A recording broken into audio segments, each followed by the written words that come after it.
As a libertarian, I've watched this culture war escalate from the sidelines, shaking my head at the needless division that it sows. Both sides, in your righteous fury, have abandoned reason for tribalism, escalating conflicts that erode our shared liberties. It's time to step back, respect individual sovereignty, and rebuild through dialogue, even argument, not domination. Freedom demands better from us all. In this episode, I dive into what's wrong with the left and the right and how we move forward.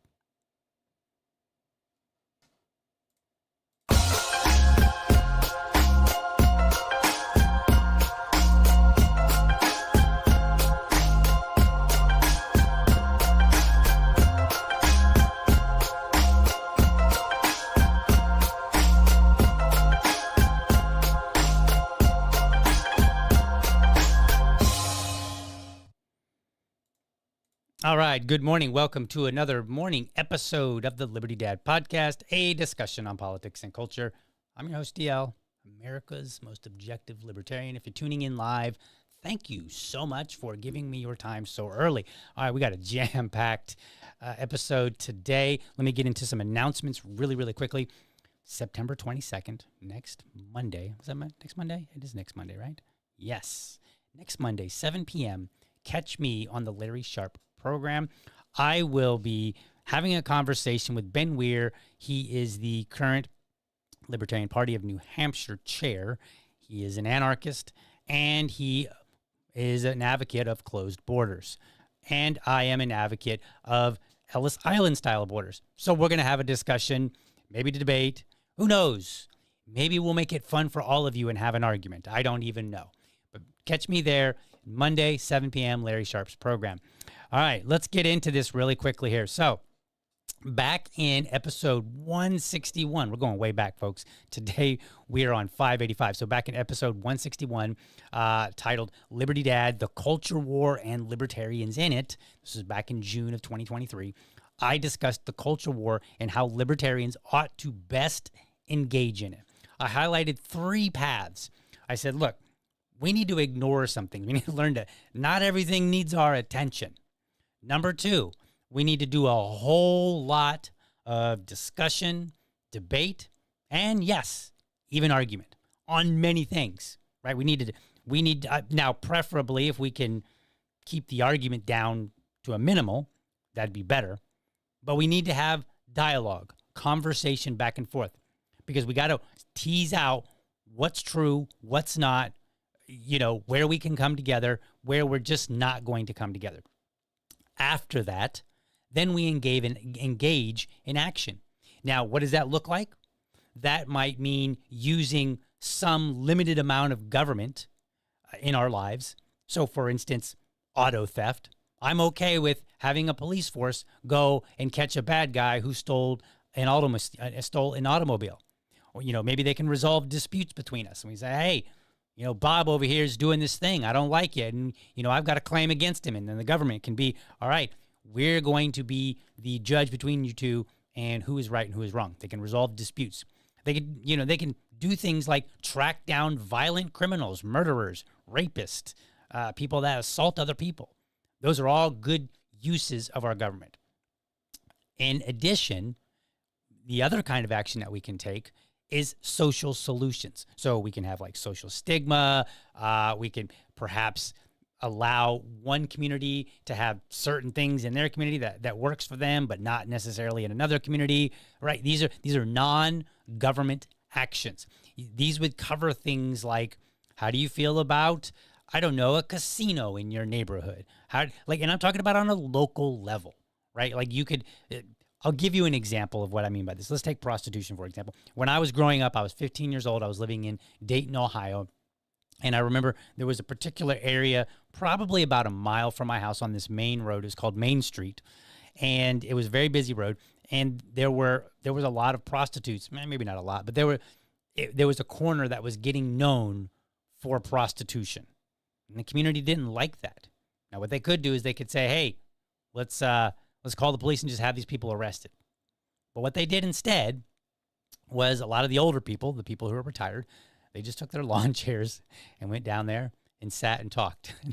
And they basically made, they were like, all right, we're going to take over this quarter. Now, you might say, well, that just ran them off somewhere else. Yes, but that is part of one of many solutions to deal with some of these social problems. So those are the three things that I highlighted in that episode. I said ignore some things, discuss, debate, and even argue many things. And then after that, then we can figure out, okay, where do we need to engage in action on? And of course, that comes with more discussion, debate, and argument, because we got to define what is in fact a problem. Then we have to argue and say, okay, well, does this require a government solution or not? If it doesn't, okay, then how do we resolve this? If we want government, how do we utilize government to the best of our ability? This requires a lot of discussion and debate and openness, willingness to hear other people, okay? Now, at the same time, cancel culture wasn't part of that relatively short episode. But today, that is what we're going to talk about. So let me lay the groundwork a little bit here. In episode 7, 500 episodes ago, this is when I wasn't even doing video at the time. I only was doing audio. That one was called Jeers to Cheers. I spent that episode discussing how liberals abuse their cultural power by negatively labeling conservatives, and how I think that was partially responsible for Trump's 2016 win. Now, a lot of my liberal and progressive friends have argued with me over the years, insisting, no, it's the right who are bad actors. And I'm like, everybody has their own issues to deal with. You need to deal with the fact that liberals have used their cultural power of the pen back when mainstream media was the media, right? We didn't have the alternative media so much back then, right? And they used that power to disparage their opponents.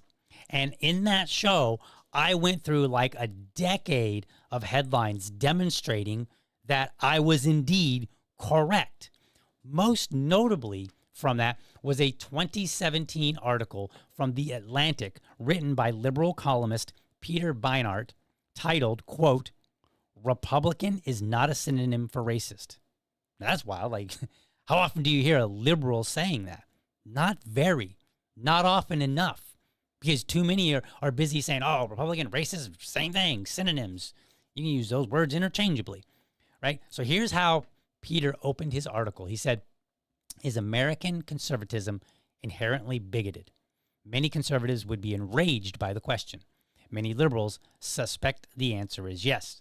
These different reactions stem, in part, from different definitions of bigotry. Conservatives tend to define it in terms of intention. You're guilty of bigotry if you're trying to harm people because of their race, gender, or the like. Liberals are more likely to define it in terms of impact. You're guilty if your actions disadvantage an already disadvantaged group, irrespective of your motives." Okay, I think that's a fair assessment. That's a pretty, I think, general, nuanced take of how the left and the right look at defining bigotry. He goes on to say this: "Conservatives need liberals to stop abusing their cultural power.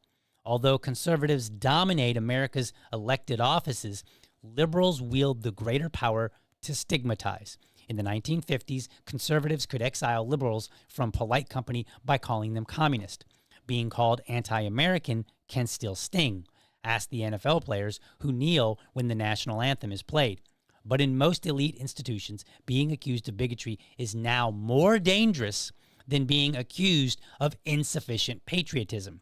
In 2014, Brendan Eich was forced out as the head of the tech company Mozilla for having donated to an anti-gay marriage initiative. He probably should not have been forced out for donating, or he probably would not have been forced out for donating to, say, a campaign to eliminate the Pledge of Allegiance from California schools.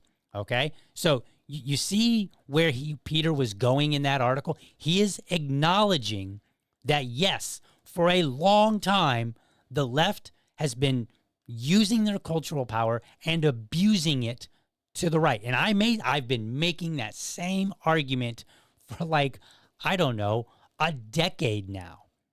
However, COVID marked a sort of end for the cultural power, sort of, at least in the way that they once had.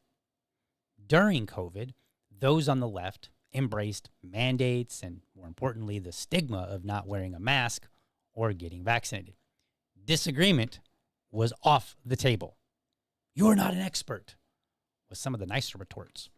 Less pleasant ones suggested that people were literally harming their fellow citizens out of ignorance, disregard, even selfishness. For those who might not remember, I want you to listen to what President Biden said back in 2021. So let me pull that video up real quick, and we will take a look at what he said. Many of us are frustrated with the nearly 80 million Americans who are still not vaccinated. This is a pandemic of the unvaccinated. The unvaccinated overcrowd our hospitals, are overrunning emergency rooms and intensive care units, leaving no room for someone with a heart attack or pancreatitis or cancer. My message to unvaccinated Americans is this: what more is there to wait for? What more do you need to see? We've been patient, but our patience is wearing thin, and you refuse. I cut it short a little bit, but he said your refusal is hurting us all. So I want you to think about that. Our president literally blamed half the voting population, if you will, or half the population in a sense, for harm to others. I mean, imagine if I told you as a friend, "Hey, you're the reason my mom died," and I meant it, and you weren't actually the reason, like you didn't do anything directly to cause her death. You know, imagine if I just said, "Hey, you came over and you had a cold or whatever, you know, and it's all your fault." Like, how would you feel about that? But that's what happened. And then after COVID, the tables, well, they started turning a little bit. In 2022, the right started demanding blood. Remember the calls for amnesty that were dismissed by the right? The right who said, "Hell no." At that time, I tweeted out this. I said, "I support repairing relationships where possible, friends and family, but absolutely not for the Leana Wens and even less for the Faucis and the Newsoms. Go to hell." What did I mean by that? I said the point was to go after those with power and authority and seek to resolve things with friends and family who wield no such power, right? Fauci and Newsom, you can point to and say, they're the ones that locked you in your home. Now, maybe your neighbor, Linda, maybe she supported it, but she didn't really have any power. Had she not supported it, it wouldn't have made a difference unless there was like hundreds of thousands of Lindas, right?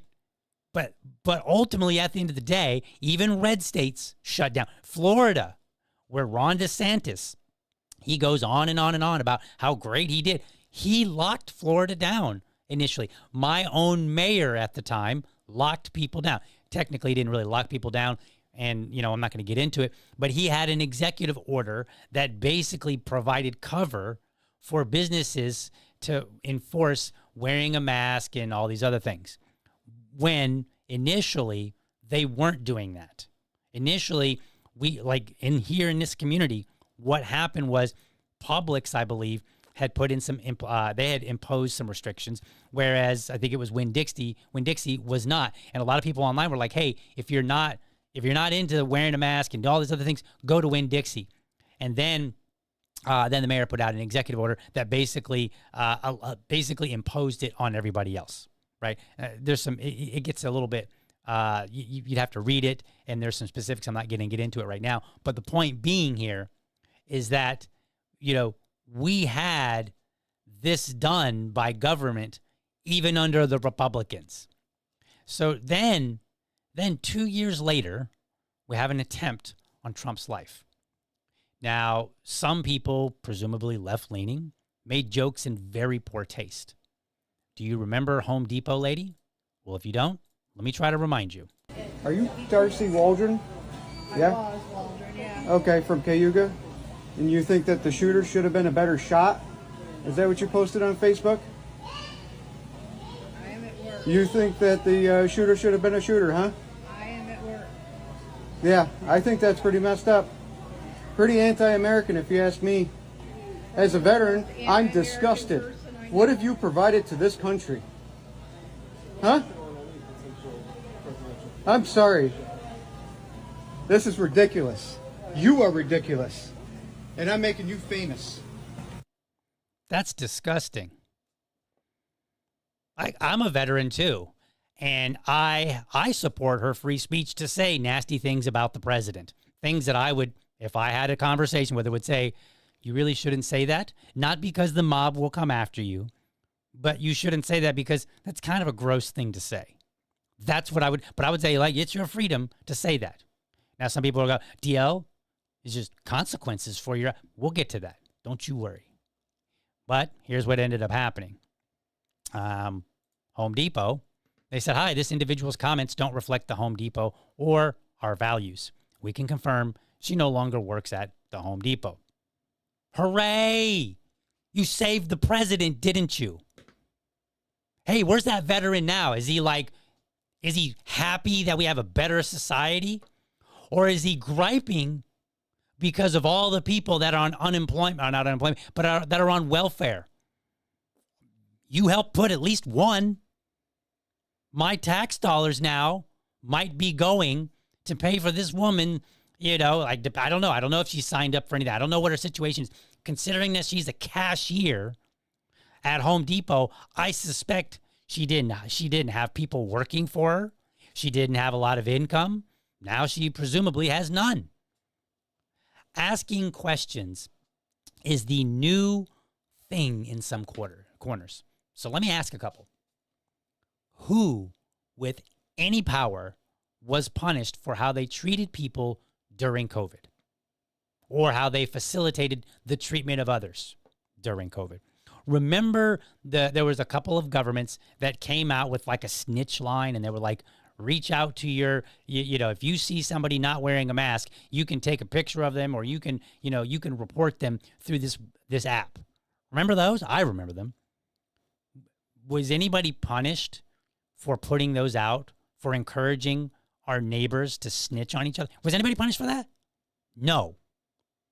What about the app up in New York, where it was, what they were trying to do was implement, if you weren't vaccinated, or you could verify your vaccination through an app, and therefore you could go out and go to places, right? And they were encouraging companies to adopt this app.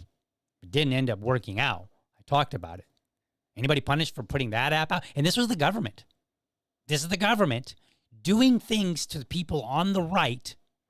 I mean, basically everybody, but the right was objecting to it. Doing things to them that they objected to. And then nobody with any power seems to have been punished. What about the assassination attempts, plural, on Trump? Any punishment there for anybody that might have caused the shooters to want to go and shoot the president? I mean, like, who got punished for that? I'll tell you, the shooter in Butler, Pennsylvania, and the would-be shooter in Trump's golf course, and a few Secret Service agents for mishandling it badly. And they should have been. I'm not disagreeing with any one of those people being punished. They absolutely should have been. And that's the correct thing to do. However, was anybody else with any social influence punished? Right? I mean, you got the Home Depot lady, but that appears to not have worked out. Right? I mean, look at where we are now. Even among libertarians, we saw this nonsense. Let me show you this picture. This is a fun picture. This came from people presumably on the right. I don't know exactly who posted this, right? And if you're listening to the audio, this is a picture, a silhouette picture of somebody hanging from a tree overlaid with a trans flag. And then the text says, were, right? And this was some joke that was put out. And this created an uproar in the libertarian community. And people that were more right-leaning in the libertarian community were like, that's just funny. No big deal. Ha, ha, ha. People that were more left-leaning, they were like, this is terrible. You're basically calling for the deaths of trans people. Okay? Now, I think the poster at the time was not known, but a lot of people laughed and did find it funny. So I don't know who actually posted this. And I remember, like, a lot of people, they wanted my friend Dave Smith to account for this. And he's like, I didn't post it. And he's like, I get it. It's dark humor. Okay? But if that wasn't bad enough, well, what about this image? Oh, anybody remember this one? You know, we are talking about mocking people after they're dead. Here's my own party, not my state party, but people in my own party. Happy holidays, with a picture of Meghan McCain crying over her dad's casket. Now, I get it. The argument here, the defense, is that McCain led our nation into wars which killed many soldiers and civilians abroad, right? And I don't disagree with that. And I really don't necessarily have a problem legally, saying that we shouldn't lampoon leaders, people in power. We should. And we should go after people in power. However, you might notice something. This woman is not, she's not really that powerful. She has some positions because, the family she grew up in and whatnot, but she doesn't really have that much power. And more importantly, this is her grieving over her dad. Yeah, maybe her dad killed a bunch of people, and I get that. She's grieving him. Like, you're just basically saying, it's okay. We can justify mocking people that are dead and living all at the same time. And we'll just justify it. And today, the right, well, they're gaining cultural power and they don't seem to be shy about using it. Now, in some ways, I do think it's good. The shift from the mainstream media to podcast is great. Instead of everyone turning into a handful of show hosts like Limbaugh, Glenn Beck, Hannity, you can tune into a variety of voices from the Daily Wire, independent voices, and even libertarian voices. And yes, there are some liberal ones out there too, right? So I think there's like a wide, you can tune into this show. Okay, that's great, right? You got shows like Dave Smith and, went much bigger. And then you got little humble guys like me, up and coming. This is awesome. I think that's a great thing.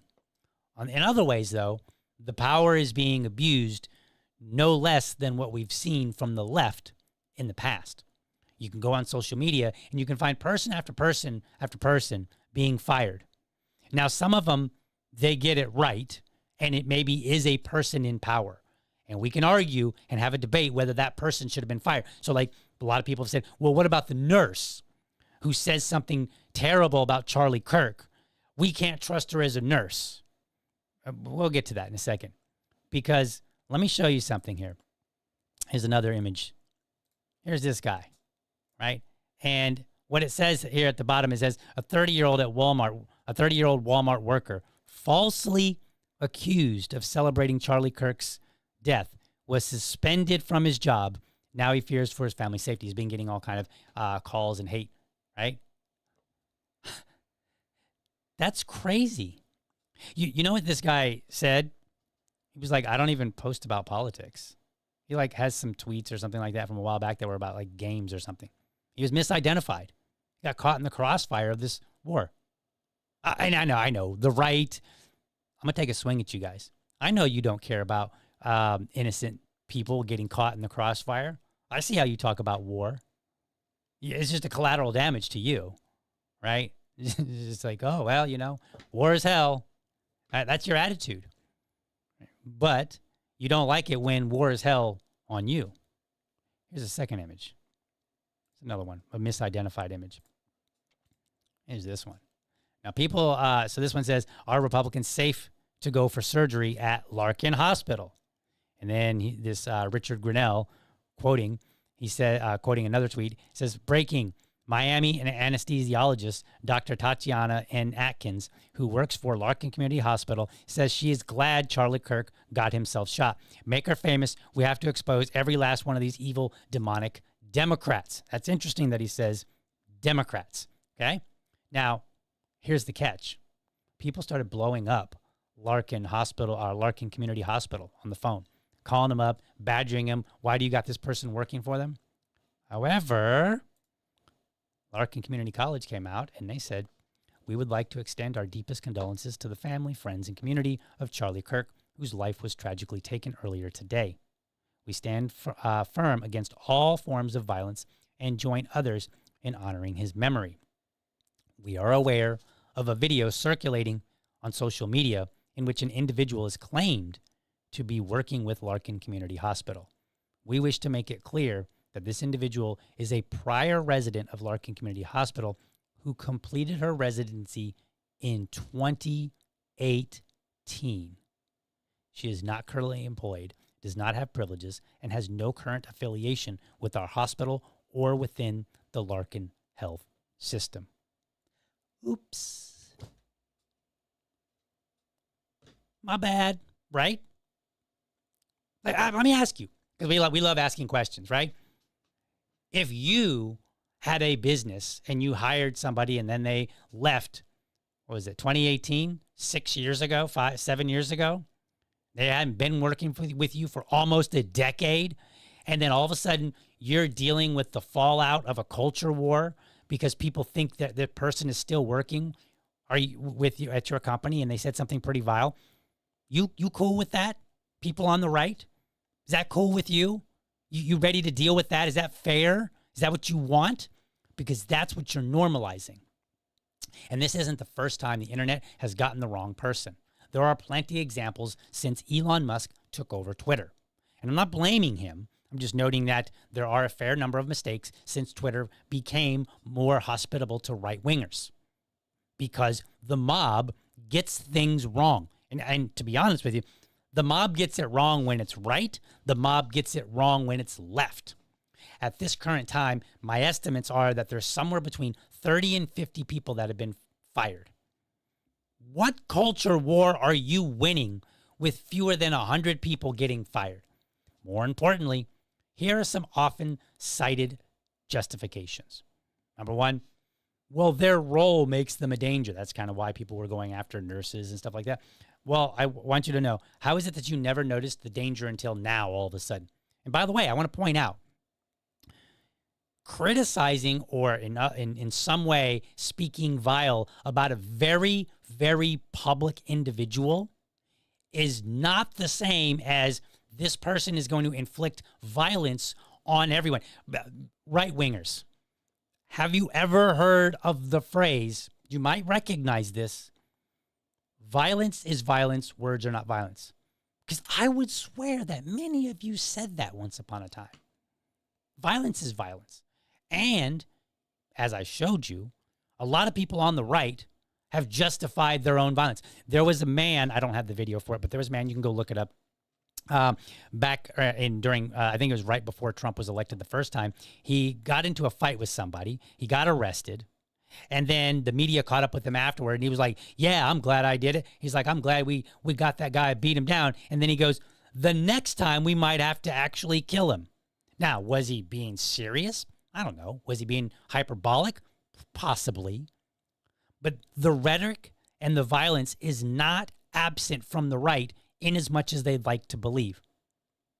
And we'll get into the, you're just doing both sides. You're playing, false equivalence. We'll get to that. Here's another justification for this. Well, they did it to us. Yes, the left did that. I just demonstrated. I just said, you can go back at least 2 decades easily without, you could spend 20 minutes worth of effort and you can go back for about 2 decades and you can find where the left demonized people on the right over and over and over again. We even have The Atlantic acknowledging it from a liberal writer, right, who is partial to liberal ideology. Right? So he acknowledged it and he's like, look, we got to stop doing this. All right. So, but the question is, won't they do it again? I mean, what incentive is there to not do it? Look, think of it this way, people on the right.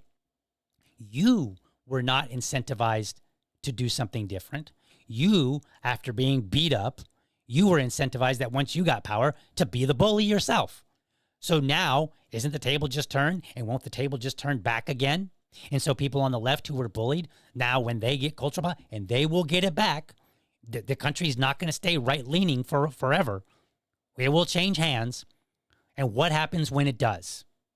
Right? People like to talk about, moving the Overton window of acceptable conversation. Have you ever considered that maybe we are right now moving the Overton window on what's considered to be engagement, how we engage with each other? Yeah, and we could keep going back. We can go back and say, all right, well, the left was doing it for a while, and then the right was doing it before that with McCarthyism, and we could keep going back. But I've said before, there does come a point where the back and forth has happened so much that it really doesn't matter who started it.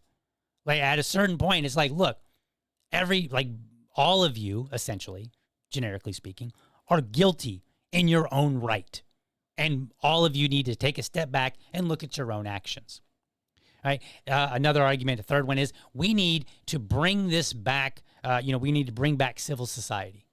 Okay, well, the right is treating the left how the left once treated the right. What guarantees this won't just end up being a vicious cycle like I just said? Especially since this country has a long history of vicious politics. I've talked about it. You can go back to our founders. Right? Andrew Jackson, when he was elected, went through a very, very bitter election. And he blamed the death of his wife on the viciousness of that election. Okay? Like, this is not a new story. Here's another one that they say. Here's my last one. They want us dead. This one is the most interesting. Okay. There is a faction of the left that would like to see you dead.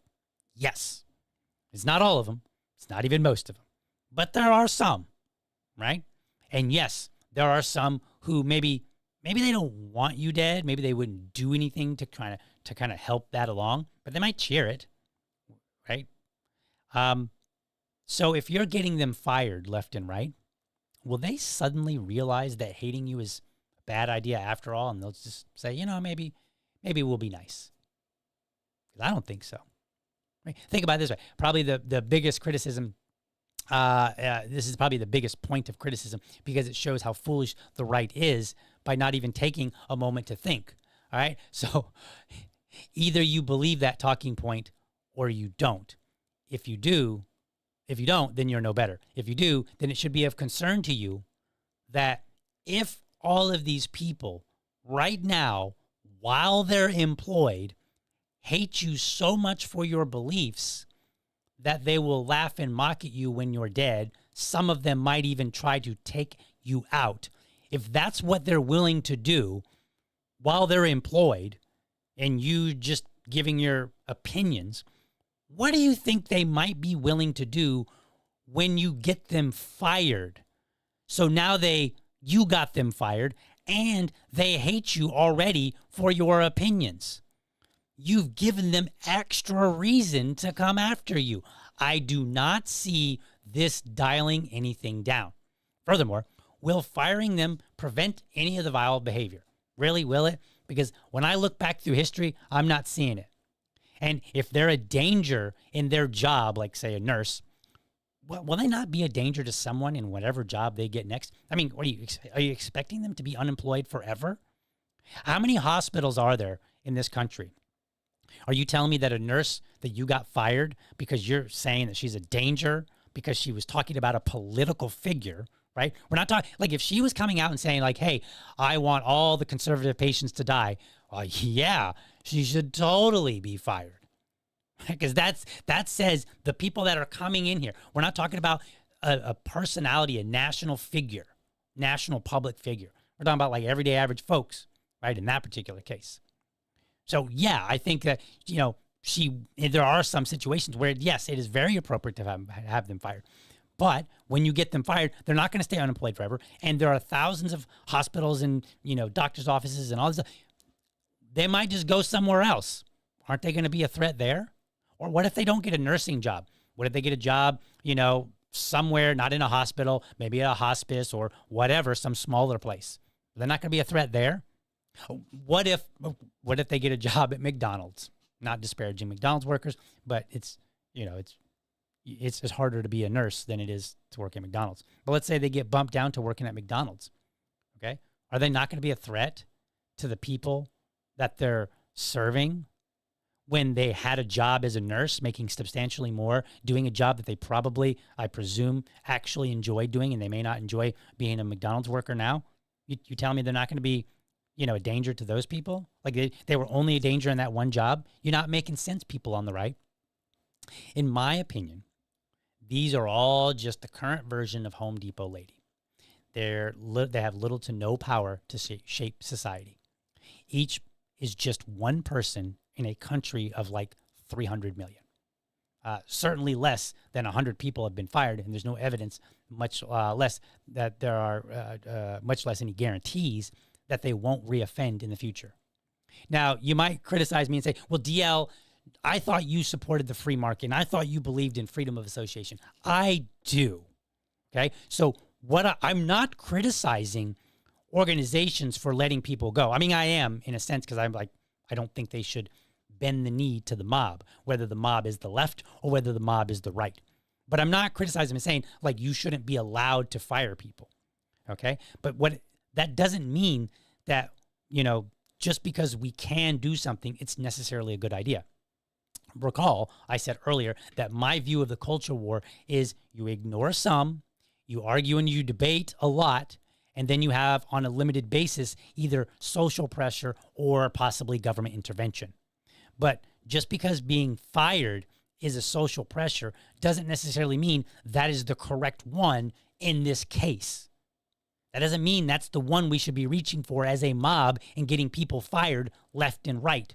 Because we have to think, I've asked this question before, what kind of society are we trying to build, and are our actions leading us in that direction? Just like after COVID and after Trump's assassination attempt, I argue that anyone that gets canceled should be those with power or authority. And we should pretty much leave the Lindas, the Home Depot Lindas, I don't know if that's really her name, but the Home Depot ladies alone, right? Now, if it's a personal family member and you have I think you should try and resolve that relationship. And there comes a point sometimes where it's just not resolvable. But you should try. And we should have if we really believe in the First Amendment, and I don't mean, I understand that the First Amendment is a guarantee, it's a limitation on government, not a limitation on the private sector, like individuals, businesses, and whatnot. But if we believe in both the spirit of the law and the letter of the law, I think we should say we need the broadest tolerance for free speech possible. Okay? Because inch by inch, you lose it. H.L. Mencken once said, "The trouble with fighting for human freedom is that one spends most of one's time defending scoundrels. For it is against scoundrels that oppressive laws are first aimed, and oppression must be stopped at the beginning if it is to be stopped at all." Think about that for a second. But it's easy when somebody comes up with some new law, or when society comes up with some new idea, some new way of dealing with people. It's easy to justify it by saying, well, that person was doing or saying something evil and vile. I'm not defending people in the sense that I'm saying what they were saying was good or wholesome, right? I think I saw some of the videos. I saw girls dancing, and I'm like, why are you dancing at Charlie Kirk's death? What is wrong with you? I have been this way about every major figure for a long time. Rush Limbaugh, Ruth Bader Ginsburg, John McCain. I do not ever revel in their death because, in my opinion, that says something about me, not about them. They're dead. Whatever they did that was vile is done. Mocking them, being mean to them, that doesn't change any of the lives that they damaged. Now, we are a little past the beginning of losing human freedom. How do I know? We had a sitting vice president come out and encourage punishing our dumb and callous fellow Americans. So let me show you this video here. I'm sure you've probably already seen it. But I promise you that we will explore every option to bring real unity to our country and stop those who would kill their fellow Americans because they don't like what they say. But you have a role too. Civil society, Charlie understood this well, is not just something that flows from the government. It flows from each and every one of us. It flows from all of us. So when you see someone celebrating Charlie's murder, call them out. Totally agree. Up until this point, I agree 100%. Right? Like, it doesn't really call people out. Say, hey, dude, that's not cool. I've done that to some of my friends. I'm like, unacceptable, bro.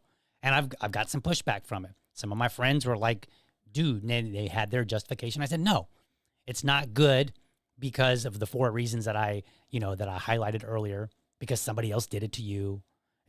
Get them first before they get. None of those are good reasons. And so I have called people out. Here's where I have my disagreement. And hell, call their employer. We don't believe in political violence, but we do believe in civility. And there is no civility in the celebration of political assassination. Get involved, get involved, get involved. It's the best way to honor Charlie's legacy. I disagree. I don't think it is at all. I mean, we are talking about the man who has numerous videos, like video after video after video, just like tons of years of him literally engaging with people who didn't like him. And this is what I've told some of my friends. I said, in the videos that I've seen since his death, because I didn't really follow him too strongly before his death. I knew who he was, but I didn't really follow him. I didn't watch a lot of his stuff. Since his death, I've seen just hundreds of videos. And in every one, it seems he is as polite as he possibly can be to whoever's coming at him. He does match their energy. So if they come swinging, he swings back a little bit, but he still does it in a respectable manner.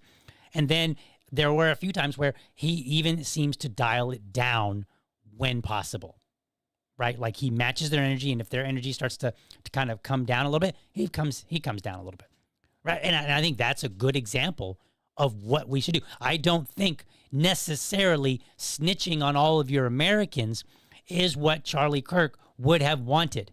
Perhaps in some cases, again, like I said, if you're talking about somebody who's in a position of power. So I think there was and I don't have this example handy, but I believe there were a few teachers who got in front of their classroom and they disparaged Charlie Kirk to their students.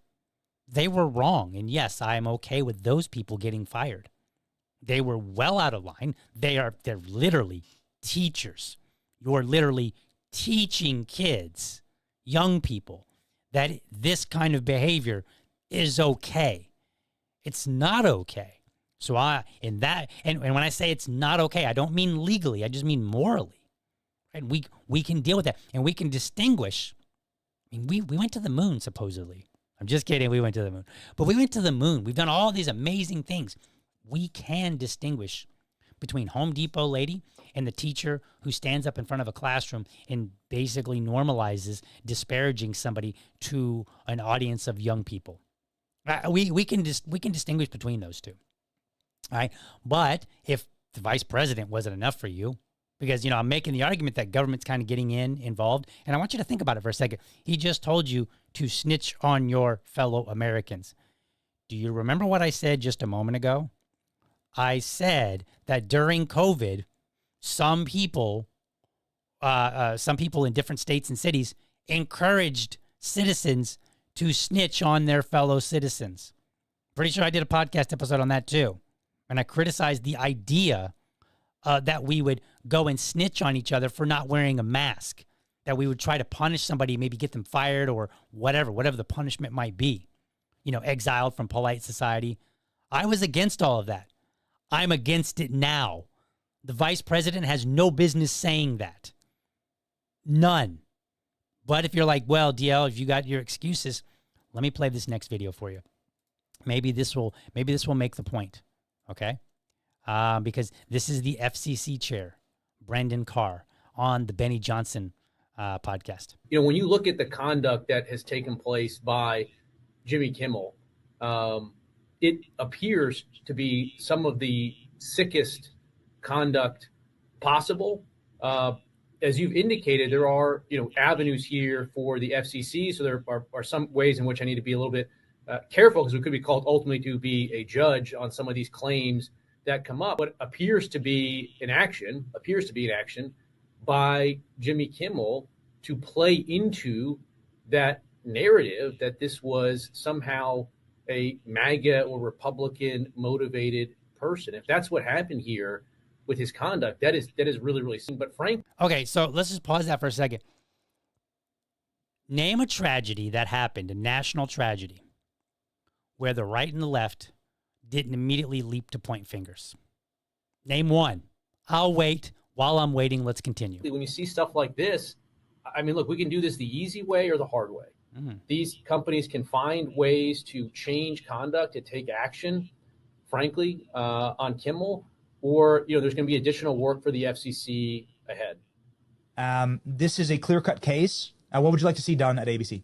There's calls for Kimmel to be fired. I think you could certainly see a path forward for suspension over this. And again, the FCC is going to have remedies that we could look at.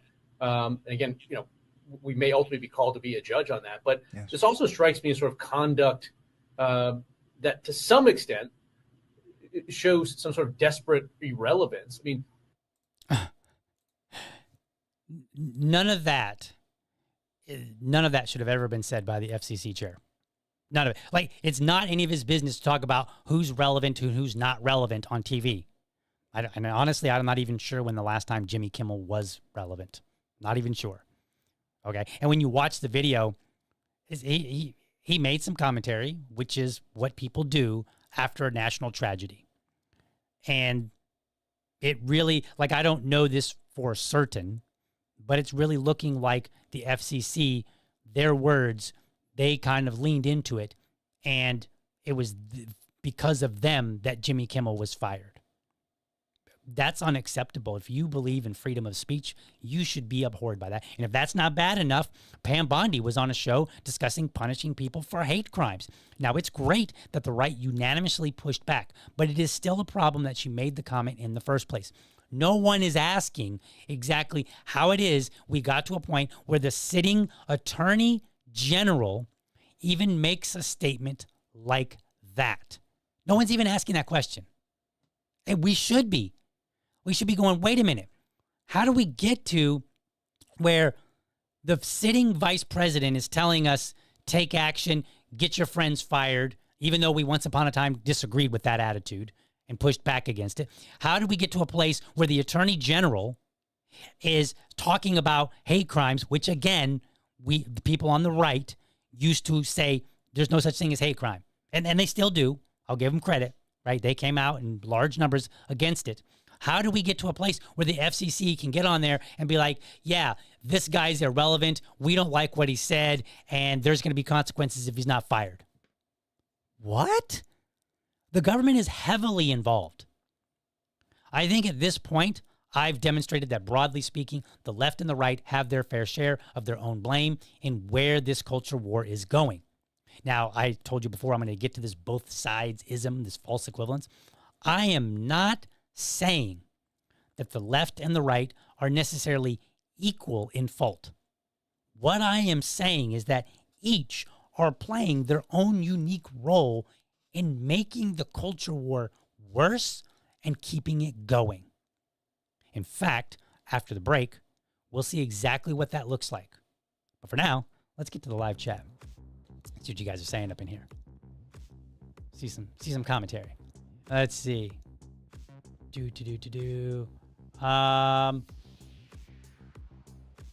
Keith says, let me go to my live chat here. And then I've got to, give me a second. I forgot to do one thing really quickly. So we'll update this here live.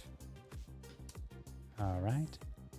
Keith says YouTube notifications are messed up. Yeah, I'm sorry. I don't know. I'm not sure what to tell you on that one. But thanks for letting me know. I'll take a look at it nonetheless. Let's see.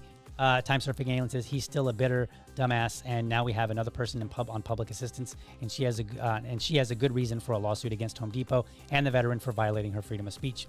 I can't speak to whether that's whether she has a good legal case or not, but I do think that she is rightfully bitter at Home Depot and this veteran, right, who abused his status as a veteran to get somebody fired. And just want to point out This was months ago. This was like, what, last year? Well, guess what? It didn't work. Getting people fired for saying things bad about the president didn't stop young people from coming out and saying vile things about Charlie Kirk. It's not working. Let's see. What else we got in here? Let's see. Yes, my VA lady says, hey, I'm late. Hope everybody has spanked the like button. Yes, please do that so that the algorithm will boost me and make this channel great for the first time. I was going to say again, but that wouldn't work. All right, let's see. Let's see.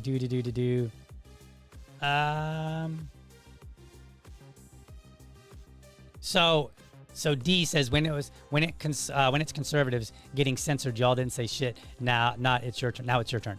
Okay, I did. So I just demonstrated it at the very beginning of the show. My 7th episode ever, back in like 2021. My 7th episode. I leapt out the gate and I said, for the last 10 years, the left has been abusing their cultural power. I have been, and the 2014 incident with Brandon Ike, where he was the Moselle, I was against that. I had a coworker at the time. He said, it's the moral thing to do. And I was kind of shocked. I was like, you're not going to like this when it comes back to haunt you. When it comes back on you, you're not going to like this. I was against it.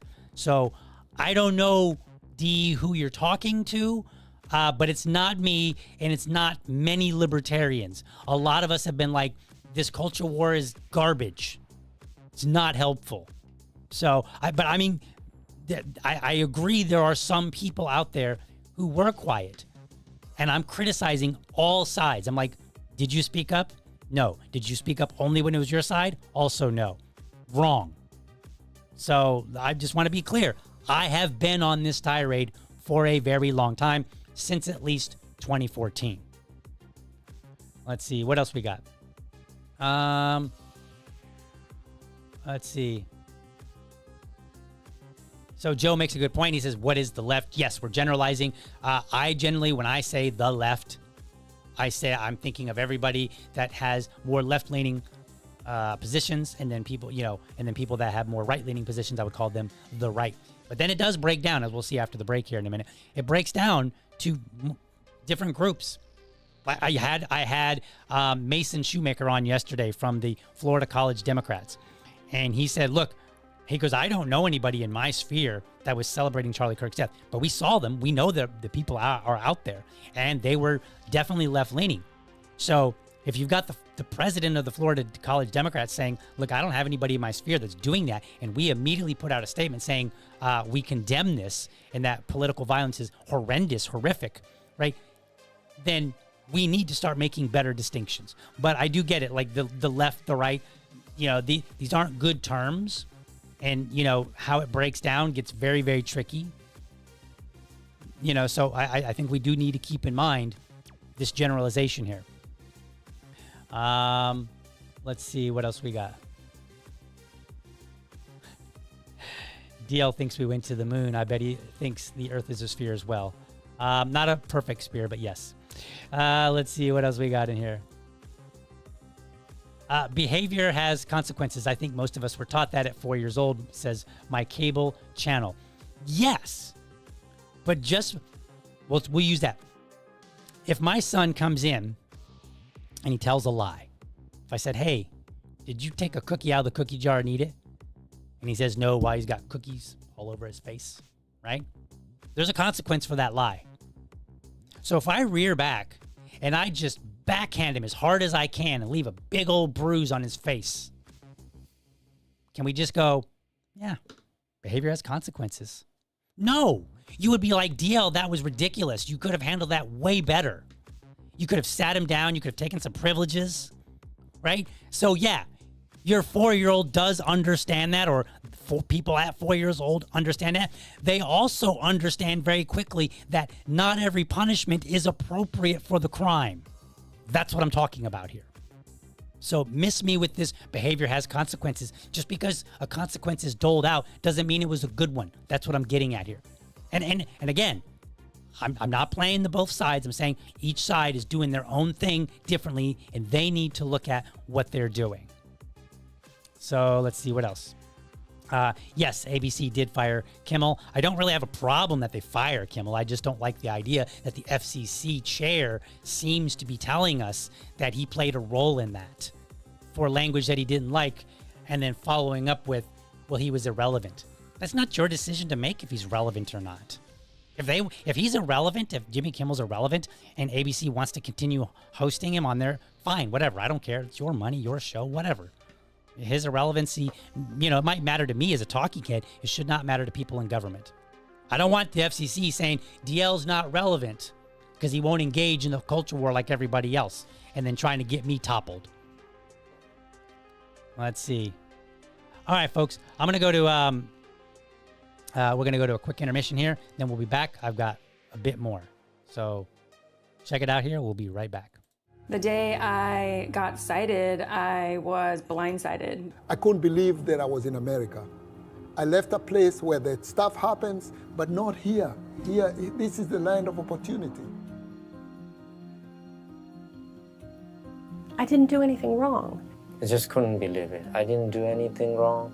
You think that you're doing things the right way. You think that you're a law-abiding citizen. And they said I was under arrest for braiding hair, and they took me to jail. They seized a little over $100,000 out of the my business account here. Took 13 years to get it and less than 13 seconds, I guess, to take it away. I remember my attorneys telling me, most people don't win against the government.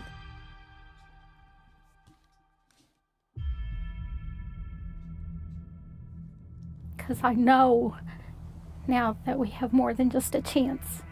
I know that we're going to keep our homes.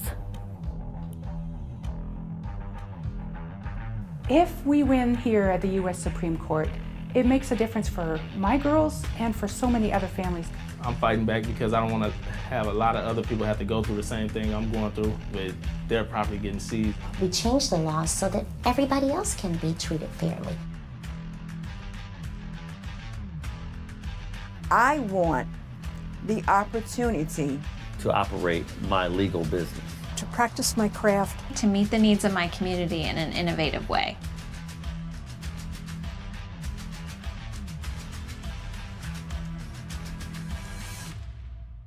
And someone has to stand up.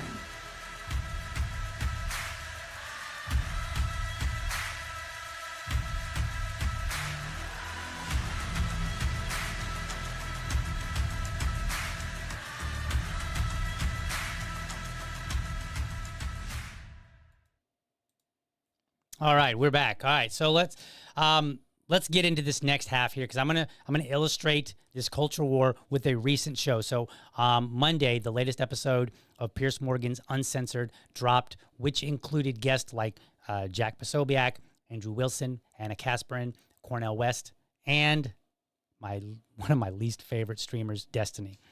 This episode, I think, perfectly illustrates the failure of discourse in this country.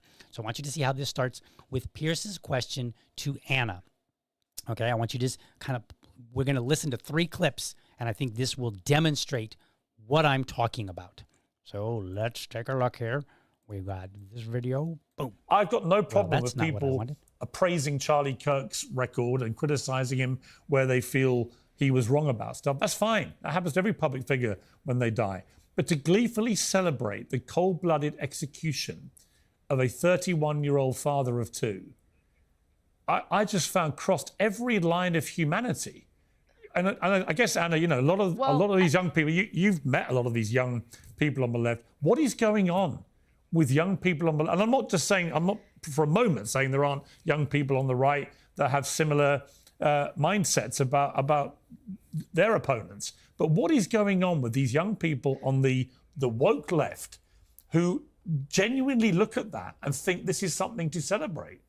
Well, I'm going to answer the question, but let me just note that there are different factions on the left. And I think the way that this is kind of being discussed in a way that just kind of generalizes everyone on the left is kind of unfair. But putting that aside, I do think that we have an overall problem. I think what happened is a symptom of a bigger issue that we have, not just in this country, but I'm seeing it happen globally, where there's just this dehumanization of people based on their political views. And on top of that, the devaluing of human life. I mean, the rhetoric that devalues human life, I think, has played a role into it. But also, I just think that there's this dumb idea that all you need to do is like get rid of or take out some of the prominent figures on the political side of the aisle that you disagree with, and that'll somehow solve the issue. No, that doesn't solve the issue. What it does is it makes the situation in various countries where this type of political violence plays out far worse. Now you're hearing talk of retaliation in a violent way.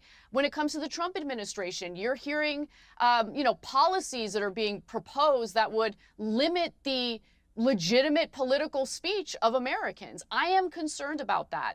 What that disgusting murderer did is he pushed for this country to devolve further. And I wish that cooler heads would prevail, but at the same time, I don't begrudge people who are angry. Okay. That sounds pretty reasonable, pretty nuanced. She's like, look, we got a problem on all sides. We got a general problem in our country, on our planet, at least where some of these things are happening. And she's like, cooler heads I would love for them to prevail, but they're currently not. And I kind of understand it. I get why you're angry, but she points out to like the government. And we just talked about it, like Pam Bondi talking about hate speech laws. Everybody flipped out and they're like, why are you talking about that? I don't know. Why are you surprised that she's talking about that? I mean, look at what we've been doing. We've just been basically escalating from one side to the next as we go along. Once upon a time, being canceled was a CEO at Mozilla for $1,000 contribution to a very legal political issue. And he got canceled. And what was interesting about that, and I tell people this all the time, I remember it.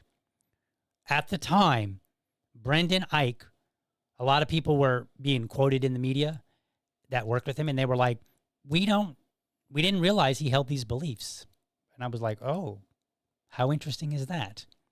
The only way you found out that he opposed same-sex marriage was through a political donation, not through your work, not through the many interactions that you had with him.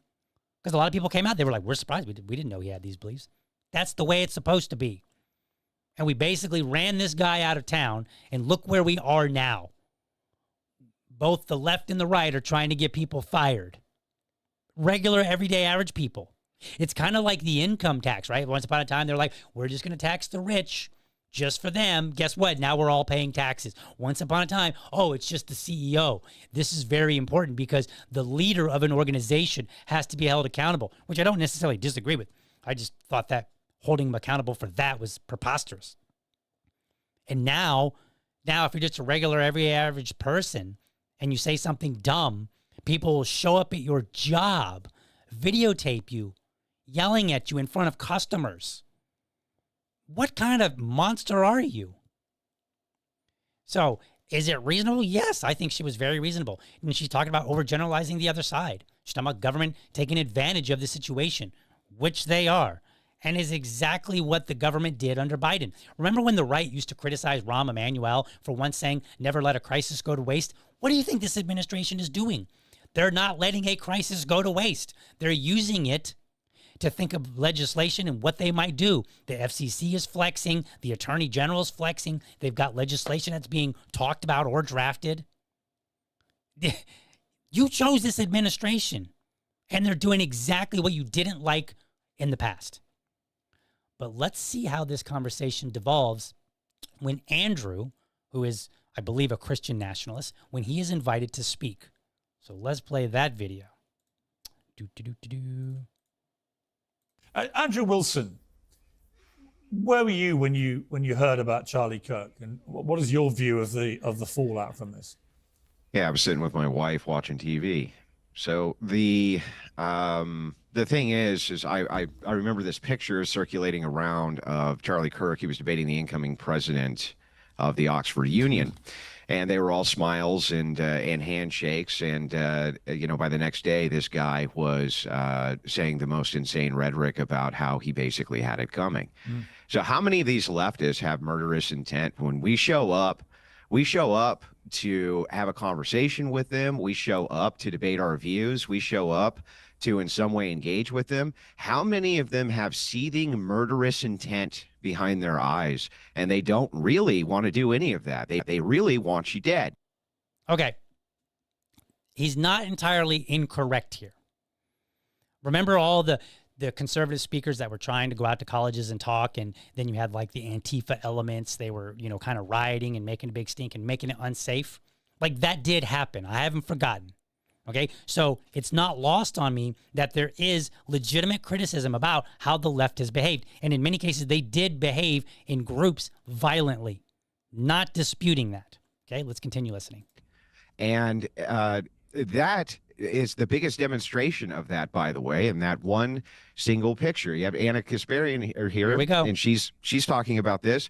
The Young Turks called Charlie Kirk a fascist how many times? The Young Turks played into this rhetoric how much? They went out of their way to do so. Okay, so what? Every talking head says mean and nasty things about their opponents. They use words that the opponents would say, that doesn't describe me at all. Okay? So I don't know why. Like, so what? They called him a fascist. We call like virtually everybody calls a president from whoever it is some authoritarian, fascist, whatever. Right?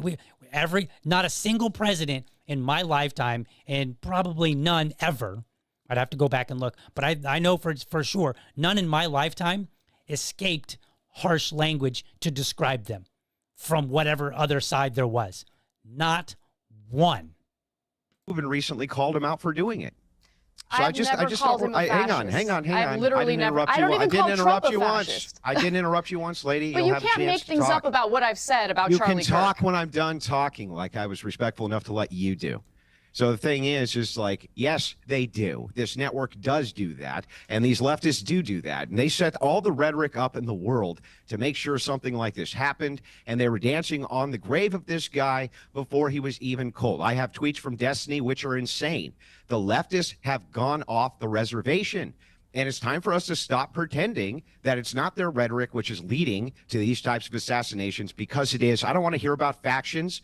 Okay, he doesn't want to hear about factions because then he would have to face the uncomfortable truth that he can't just say the left any more than people could say the right. He's dead wrong. I want you to think about this for a second. He just sat there. You just heard Anna Kasparian said, like this is vile, this is wrong, blah, blah, blah. Then Andrew gets to speak, and he immediately goes into criticizing Anna, lumping her in. And he's like, yeah, you said this. And she's like, I haven't said any of that. And then she's like, I didn't even call Trump a fascist. And then he continues like, you just shut up. And he's like, sit in your place, woman. And then he goes on, and then he's like, well, I have tweets from Destiny. Notice that he didn't say, I have tweets from Anna saying these very things. He has them from Destiny, which you're going to see something interesting here in a minute. All of you guys are doing this. All of you guys have the same type of rhetoric which leads to this, or the networks you work for do. Well, Anna, let you respond to that before I bring Cornell. I've never called him. I have never called Charlie Kirk a fascist, number one. In fact, if anything, we have received a tremendous amount. I don't remember Trump. I don't remember Cenk calling Charlie Kirk a fascist. In fact, Cenk and I got into a debate about whether or not. Hold on. I don't remember Cenk calling Charlie Kirk a fascist. He called. So point out, in fairness to Anna, Andrew has tweets of Destiny. He didn't say, I have tweets of Cenk saying this. Now, I don't know if he did or not. Maybe he did. But he doesn't say that, right? He is lumping people in together. And he's not looking for any of the nuance where we might join forces and say, okay, we agree on all these things, but we do disagree on this. Let's join together and stomp out this really horrible stuff. The killings. We can't align with people on the opposite team, at least to stop people from being killed. I feel like Andrew's treating this like a game. Oh, I'm here to debate. I got to win. I'll just say a bunch of shit. Throw it out there. See what sticks. Trump a fascist, and he and I got into a debate about that. But to lump in everyone on the left together, I don't agree with Destiny on anything these days. Destiny is totally unhinged in his rhetoric, 100%. I have been critical of Charlie Kirk's political views, but going around referring to people as Nazis, you know, turning the temperature up, I did not engage in that. So I just want you to at least be fair about what I've actually said about Charlie. There's no actual reason for us to believe leftists at this point. Hey, okay, fine. Don't believe leftists, Andrew. How about this? Demonstrate where she is wrong. You got receipts on Destiny. Show some receipts. Is she lying or is she telling the truth? Because if she's telling the truth, then Andrew is the one who needs to shut up because he is making the problem worse. Right? And we, look, as somebody pointed out, I have criticized the left, or people on the left, for the same thing. And you can go back to my episode Jeers for Tears, number 7, and I criticized Wajat, I can't even think of his name now, but a couple notable people on the left for mocking people on the right, incorrectly so, making stuff up. I criticized him for that, right? We need to be honest about who is doing what and who is not doing certain things. It's very clear that while they come out with a handshake and wanting to have these conversations, they claim, right? In reality, what they're doing is they have murderous intent, and they'll celebrate you the day that you die. The next day, they'll go after your wife. Thousands of social media accounts going after her wife, or this guy's wife, after she made a speech about her poor husband. Yes, it is your side that's doing that. Like it or not, it's your side that's doing that. There's no equivalency between the right and the left. Okay, he's like, there's no equivalency. There may not be equivalency. You guys have your own problems, and he's demonstrating it right now. He's putting words into Anna Kasperin's mouth, arguing that she's part of this group. She's like, I've never said those things. I've even had arguments against people on my side for saying those things. And he's just continuing on. By the way, I want to point out, he got all pissy when she interrupted him, and then now he's interrupting, taking over the conversation. Make of that what you will. On this. Yeah, okay, fine. You're not a leftist. I'm sorry. Are you on the left wing? Are you a Democrat? Are you more of a Democrat than you are a Republican? Do you move towards those types of issues? I'm not a Democrat. I actually registered as an independent. Fine. You register as an independent. Come on, you gotta at least know what my views are if you're going to attack me. All right, let me bring in. All right, let me bring in. I've been attacked by the left over the last 3 years. All right, let me bring in. No. I've been attacked by the left. No, let me just at least address that. I've been attacked viciously by leftists over the last 3 years because of the fact that I want to engage in this type of dialogue, because of the fact I was willing to sit down with Charlie Kirk. Wait, what? She sat down with Charlie Kirk? So here's Andrew making all these accusations. They're not even correct. He's like, aren't you a Democrat? And she's like, no, I'm an independent. He's like, well, you're a leftist. She's like, I'm actually not a leftist. And he's like, well, you said these things. She's like, actually, no, I've argued against them and I have not engaged in some of these behaviors. And he's like, well, you work somewhere where they do. Like, he just keeps reaching badly. And then she's like, yeah, I was willing to have a conversation with Charlie Kirk. So let's think about this for a second. Charlie Kirk saw Anna Kasperin as worthy of having a conversation, presumably without belittling her. Yet here we have Andrew making up stuff, and he's on the right, making up stuff to the point where she's like, none of what you're saying is true. He is just as guilty, right? He may be, like in this particular case, he is guilty of stoking the flames because he can't even get her position correct. And this is a visual of what I see on the internet all the time. People call me leftist. They'll call me right-winger. I'm none of those. Like if I say, well, Trump is bad on this particular issue, they'll be like, oh, what was so great about Biden? I'm like, I actually thought Biden was pretty bad himself.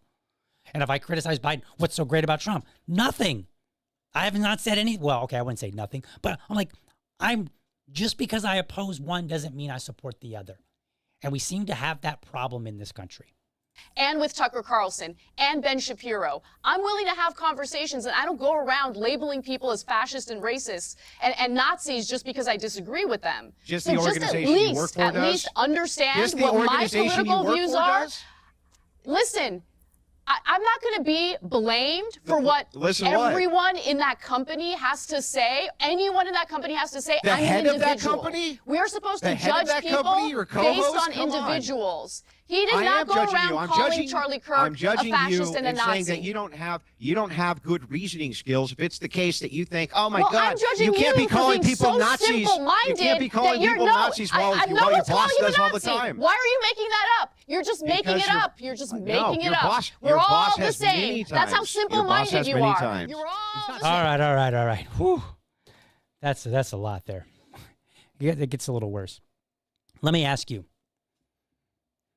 what you just saw, does that take us to a better place? Does that help us ensure that the next Charlie Kirk or whomever doesn't get shot by some crazy? Does it? How does that help us? Now, I don't mind debate, even vigorous debate. And it's not it's not like people get passionate about their positions. But you at least have to acknowledge what somebody's position is and what it isn't. And if you can't do that, and if you make multiple mistakes in the span of just a couple of minutes, perhaps you need to shut up long enough so that you can at least get your head wrapped around a little thing we call the truth. Okay? And now I'm not blaming Andrew for everything. I'm just saying that when I watched this show, I was like, wow, this is a good example of what's happening pretty much everywhere, right? What Andrew was demonstrating, very common. It's not just common from people on the right. It's common for people on the left, too. I've had a lot of people blame me for being right-wing and all these supporting positions. I'm like, I don't support any of those positions. What are you talking about? Who do you think I am, right? Perhaps you listen long enough. Now, it gets a little worse. We're going to see how this conversation gets even worse with Destiny. And let me just tell you, I am so angry that I'm about to, in part, give Destiny, agree with Destiny. In part, very small part. Very angry that I have to do this. But I am America's most objective libertarian, and I'm not going to do anything other than give you the best objective truth that I possibly can. So let's play that video, and let's hear what Destiny had to say.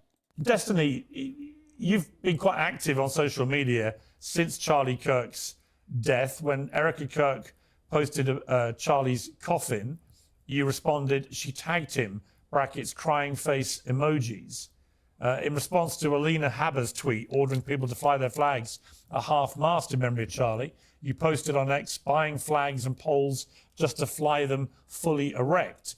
And you then posted yesterday, ending every conservative debate call out I do in 2026 with "Don't dodge, bro." That's not what Charlie would have wanted. I mean, do you think that your response to the cold-blooded murder of Charlie Kirk has been appropriate? Yes. I think that the only way this country moves forward into a better world is when conservatives can finally realize that they need to turn the temperature down on their side. Okay, let's pause for just a second here. What I do like, and this is not my support of him, I'm just pointing this out. What I do like is when somebody asks you a question, give a very clear answer, yes or no, and then go into why, right? I can appreciate that he did that. Now, I think he should have said absolutely not, but that's where him and I part ways. But I agree that when somebody asks you a question, do you believe this? Do you think this is okay? Start with yes or no, and then if you need to explain it, then say, let me tell you why. Let's point that out. We are 10 years into whatever this Trump madness is, and there is not a single mainstream conservative that will call for a lowering of the temperature on their side. I think that liberals need to wake up and finally realize that if they're not willing to do it, it will never come down. Who shot Charlie Kirk? A guy from Utah who was raised in a Christian family. Okay, pause right there for just a second. Do you see what he's doing? Destiny is now basically throwing all the blame on Team Other, right? Hey, we can't dial this down because, well, the left has been dialing it down. Not really. We can go back. I promise you, I can go back and I can find plenty of instances where the left hasn't dialed it down in the last 10 years. COVID, remember COVID, any of that? Left wasn't dialing it down then. They were blaming us for killing their grandma. People wanted us kicked out of polite society. They wanted us to lose our jobs. Everything that's happening now, the left was doing and I say again, I'm generalizing, many people on the left, not all of them, but many people on the left were doing that during COVID. So no, he's full of it. He's dead wrong. The left has not been dialing it down. Perhaps some talking heads. I've seen nothing from Destiny that says he's ever tried to dial anything down. 22-year-old A guy white described dude. He wasn't Destiny. trans. He No, didn't have Destiny. a trans girlfriend. He didn't have any trans Right. influences. He didn't have any trans bullets. Yeah, I'm sorry, you Well, guys were wrong on all of that. To be clear, the governor of Utah, Spencer Cox, has made it clear that their investigation has now established that he had been radicalized by a leftist ideology, which drove him to do this. That's just I'm sorry, excuse me, when? Yesterday, he said that. No. When was he radicalized? In the 6 months that he did remote college? I don't know when he was radicalized, but I do know the very reasonable sounding governor of Utah has made it clear that the event. You may not want to hear this. Ongoing investigation. You may not want to hear it, Destiny.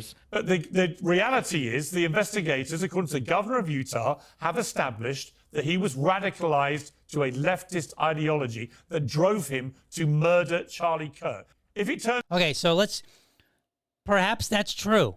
Perhaps it's not. Perhaps Destiny is making a value, an actual point here and saying, like, look, how did he get radicalized? Was it because of the very short time that he went to school and was hearing these ideas? Or did it start earlier in his life?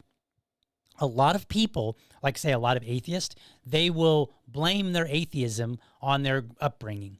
A lot of people will blame their current position on their upbringing. Oh, I was raised Republican, but then I saw the error of my ways and now I'm liberal, or vice versa, or whatever, right? A lot of people do that. Whether that's true or not, that's something that we can argue about. And honestly, the FBI has been fumbling this case left and right. There's no way we could possibly have accurate knowledge exactly of what it was that radicalized him. And even still, there's the radicalization of ideas. Then there's the I'm radicalized. I don't want to say Then there is the somebody being radicalized enough to go and kill them. Those are two separate things. We need to separate them. How do we get to a better country if we're not willing to have those conversations? If we're not willing to say, you know what? Here is the truth. Some of it's uncomfortable for me. Some of it will be uncomfortable for you. Let's continue. That to have been somebody with a leftist ideology who wanted to shut up Charlie Kirk, would you condemn that? I won't condemn anything until the president of the United States can go on air and say, all of us need to calm down. Okay, let's pause for just a second. Yes, the president should do that. In my opinion, and they're going to talk about it here in a second, in my opinion, whether he does that or not is not relevant to whether other people should come out and say, hey, I condemn this violence. Let's tone it down. Everybody should be saying that. And it shouldn't be that I have to wait on somebody else to say it for me to say it, as they're going to chime in on this. So you won't condemn the murder of Charlie Kirk until Donald Trump says something. I'm a YouTuber. Leftists and Democrats have been condemning and turning down the temperature, condemning violence, turning down the temperature for a decade. No, they haven't. Donald Trump can't go on TV and say, all of us need to calm down. Right. Can you tell me why he cannot? Why tell would you his side expect to anybody, calm down? Destiny? You can't answer that. Can you answer that question? Why can't Can Trump you go answer on TV this and say, question? all of us should be less violent? Why do you can't think- Trump say that? why do you Why think- is your Trump say behavior I feel like contingent I'm on Donald like Trump? insane right now. Why do you is think? your No, let me behavior ask you a contingent question. on Donald Trump? Let me Why ask is you a that? question. Because he's the president of the United States of America and the leader of the Yeah, opposing political Destiny. party. Let me You just. have a huge audience of young men who I'm a listen to YouTuber everything you have to who say. has more So young when men you, following it him. doesn't matter. Okay. Whew. It's getting tough in there. All right. He's right. We should be critical of the president for not coming out and saying, calm the heck down. Everybody. We need to dial this down. A good man was murdered, and we need to figure out why. Our behavior is clearly not helping this situation. Darn you people for making me agree with Destiny in part. He's correct. We should be holding Donald Trump's feet to the fire. People on the right should be more angry. I've said this before. When your team does wrong or doesn't do right, you should be the one that's more angry, not the other team. I am more angry when I see libertarians acting like buffoons I hope that I'm more angry than people that are looking in from the outside. Right? So in that sense, yes, Destiny is correct. But he's incorrect. Like this whole, like, I'm just a YouTuber. What do you mean you're just a YouTuber? Oh, okay, fine. Let's walk through that logic and see if it actually makes any sense. He's just a YouTuber, except for he's willing to say to his audience, dial it down after the president says it. Okay, well, if he's just a YouTuber, then it shouldn't matter if he says it at all. He should say, I'm just a YouTuber. It doesn't matter whether I say it ever. He should not even acknowledge that he would be willing to do so if the president did. Because if he's just a YouTuber and he has no influence, then he has no influence whether the president says it or whether the president doesn't say it. So in my opinion, I think Destiny, I think he, whether he celebrates Charlie Kirk's death or not, I won't say. But I think my opinion is that he is hiding behind Trump not having said it so that he doesn't have to because he doesn't want to for whatever reason. Maybe he wants the likes and the clicks. Maybe he wants to keep the outrage going. I don't know. Maybe he actually likes it when right-leaning people get killed. He said a lot of pretty horrible, vicious things to people and about people, and he's done terrible things. So in my opinion, he's a pretty terrible guy. By the way, those on the right, you want to cancel somebody? You want to get somebody's voice silenced? How about instead of rushing over to Home Depot to film the cashier, how about you go after Destiny? How about you get him? He's on Piers Morgan's show. He's got a platform. I don't even know how many people watched this episode. Many more than ever watched any of mine. And I'm not saying that of jealousy. I'm just saying, you're canceling all the easy fruit. You're going after the easy ones. And then you're like, yeah, we're making our society better. We've got a civilized society. While Destiny keeps getting invited to talk his nonsense all over the place. You have a huge audience, and because of the fact that you have a huge audience, you have a responsibility to not turn. No, it hasn't. It hasn't been broken. I actually care about the country and want to bring people together. You do the opposite. You represent the worst of us, Destiny. You're embarrassing. You should tell Donald. All right. Okay, that's enough. We don't need to watch the rest of it.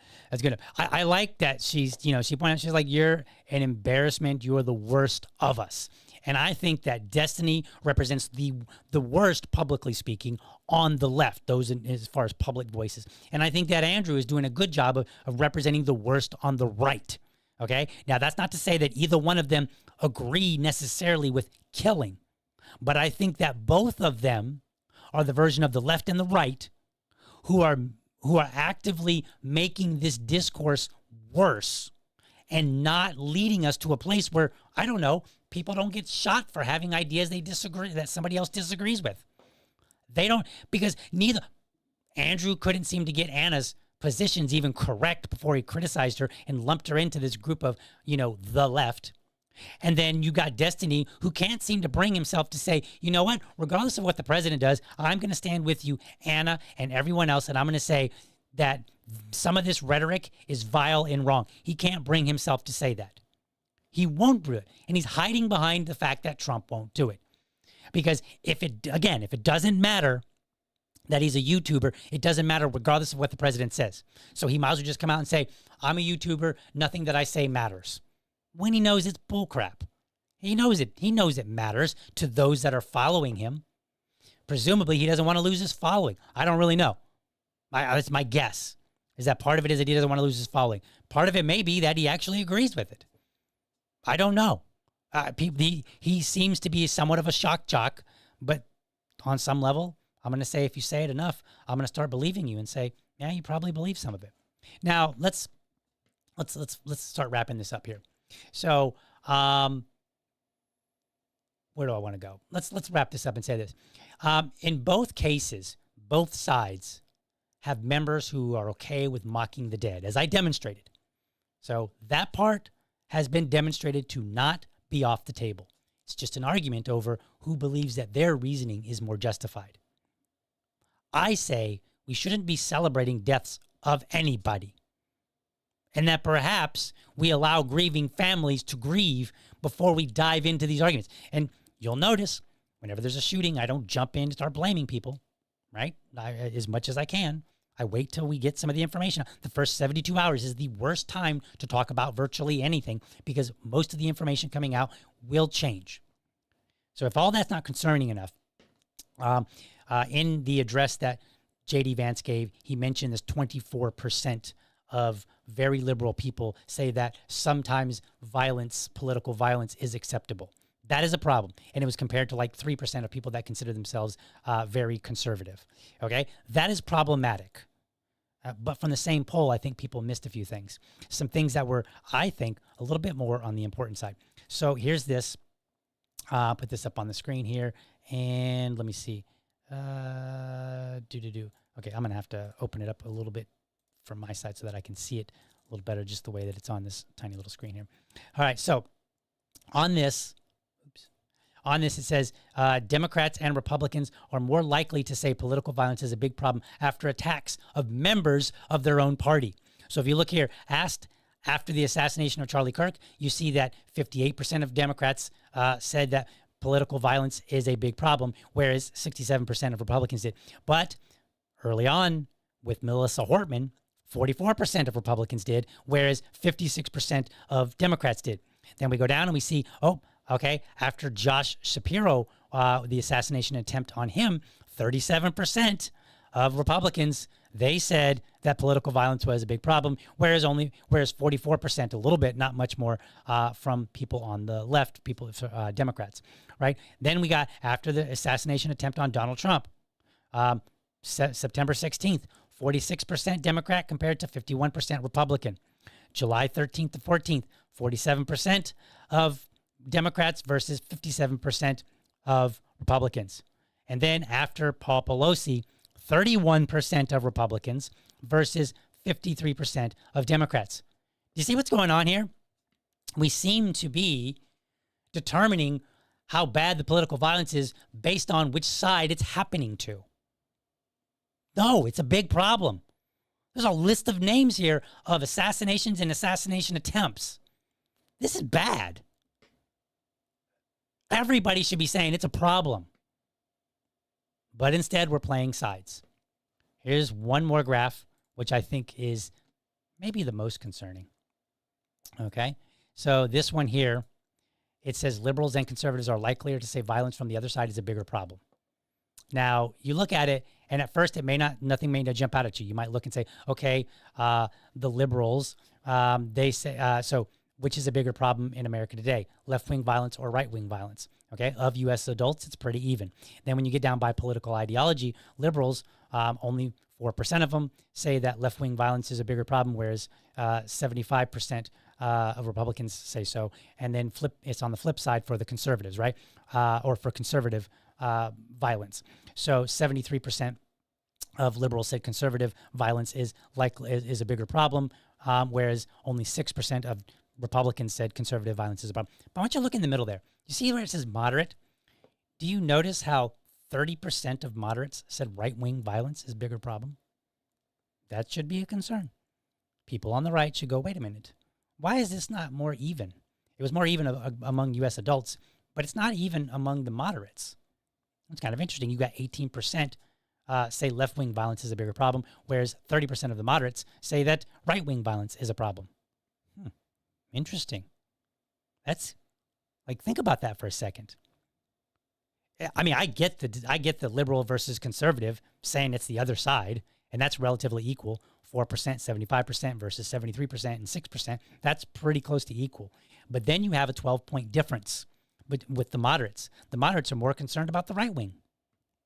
And in here, the right wing right now, they're ratcheting things up. They're getting people fired. And as I point out, I think this is going to backfire on you in the future. I think we are normalizing this behavior toward each other. We're normalizing all the things that Andrew Wilson was complaining about. We are normalizing the things that Destiny was complaining about. We are normalizing the things that Andrew was doing and the things that Destiny is doing. We're normalizing it. Everybody's so worried about, okay, well, the Overton window of what you can and cannot say. What about the Overton window of how we treat each other? That's going, so to make a pun here, out the window. We have a problem. So what is the answer? Briefly, and hopefully I've kind of mentioned it along the way. I think the answer is for us to dial it down, focus on our own groups first. Doesn't mean you can't hold the other team accountable, but work on your own groups. Be more angry when your own group is doing something. Be honest about it. Say, yeah, our guy here was not listening. If you're on the right and you watch this and you saw Andrew, you should be criticizing him and saying, dude, do you have any receipts at all for anything that you claimed about Anna? Or were you, as she said, making things up? Right? We should look at it and say, you know what? We don't like Destiny, but he has a point. The president of the United States hasn't come out and said anything about dialing it down. In fact, the vice president has come out and basically said the opposite. He said, dial it up. Not the violence, but he did say, dial up the division. Because I'm going to tell you, you get people fired, that's a great way to make sure that they never listen to you. That's a great way to push them into the arms of people that might actually want to hurt you. Stop it. That's the answer. The answer is literally to watch the videos of Charlie Kirk and to do what he demonstrated. Now, he did go and try to get like professors here and there fired. So it's not like he was absolved of all that. But I don't see anything where he was trying to get some college kid that worked at Starbucks fired or the Home Depot lady fired. I didn't see that. Maybe it was, and I'd have to criticize him for that. But that's not helping the situation. Deal with the people who are in power. Deal with the people who have authority. Aim for the government first. Right? No Republican that initially locked people down, that just destroyed businesses through their policies, their executive orders. No single Republican politician has paid a price for that. No single Democrat politician has paid a price for that. Not a real price, right? So guess what? They will do it again. How do I know? Because we had Pam Bondi had no problem getting on the air and saying, yeah, we're going to come after you for hate speech. She dialed it back after the outrage, and then she was like, okay, well, what I really meant was, and then she gave some nonsense reason that didn't make any sense whatsoever, right? Which tells me that she doesn't believe her own apology, that she believes what she said the first time, and that we will see it come back around again. If we, the people, don't start learning to treat each other differently. All right, been a little long. We're going to get out of here. Let's see what else we got here.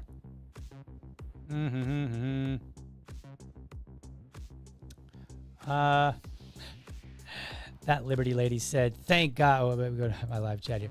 She says that, thank God. Thanks for stopping that crap. Yeah, I know. It was tough. It was rough. This is the thing this is what I go through to produce a good show for you guys and to be the most objective libertarian. So just, thank me for that.